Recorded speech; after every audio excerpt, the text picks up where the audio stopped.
ہم کہتے ہیں کہ جو 1 قدم پیچھے ہٹے گا ہم جو ہے وہ 10 قدم پیچھے ہٹیں گے. صاحب میرے نبی کی تعلیم یہ نہیں ہے. میرے حضور نے تو فرمایا سل من قاطع کا و آت من حرمک. جو تم سے تعلق توڑتا ہے تم بڑھ بڑھ کے تعلق جوڑو. جو تمہیں محروم رکھتا ہے تم اس کی جولیاں بھر دو. جو ظلم کرتے تم اس کو معاف کر دو. اور پھر حضور نے فرمایا جو سلو کرنے میں پہل کرتا ہے کل جنت میں بھی وہی پہلے جائے گا.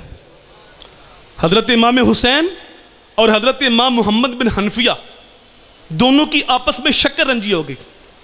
یہ باپ کی طرف سے سگے بھائی ہیں، مائیں الگ الگ ہیں.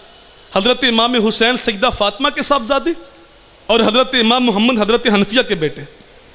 دونوں کی شکر رنجی ہو گئی. امام محمد نے سوچا کہ حسین میرے بڑے بھائی ہیں، میں جا کے معذرت کر لیتا ہوں، معافی مانگ لیتا ہوں، سلو کر لیتا ہوں. رستے میں حضور کا فرمان یاد آ گیا جو سلو کرنے میں پہل کرتا ہے کل جنت میں بھی وہی پہلے جائے گا. قدم رک گیا کہ حسین میرے بڑے بھائی ہیں، سلو میں پہل کر رہا ہوں، کل گوارا ہوگا میرا بڑا بھائی بعد جنت میں جائے میں پہلے جاؤں. واپس پلٹا ہے، رکا لکھا بھائی حسین میں تو آپ کو منانے کے لیے آ رہا تھا لیکن رستے میں حضور کا فرمان یاد آ گیا ہے جو سلو کرنے میں پہل کرتا ہے کل جنت میں بھی وہی پہلے جائے گا. لہذا میں ناراض بیٹھا ہوں، آپ آئیں مجھے منائیں تاکہ جنت میں بھی آپ ہی پہلے جائیں. یہ تعلیم تھی حضور کے گھر والوں کی. لیکن آج ہم کہتے ہیں جا ہم سچے ہیں اور یہ نعرہ لگاتے ہیں جو بندہ سچا ہوتا ہے وہ کڑوا ہوتا ہے.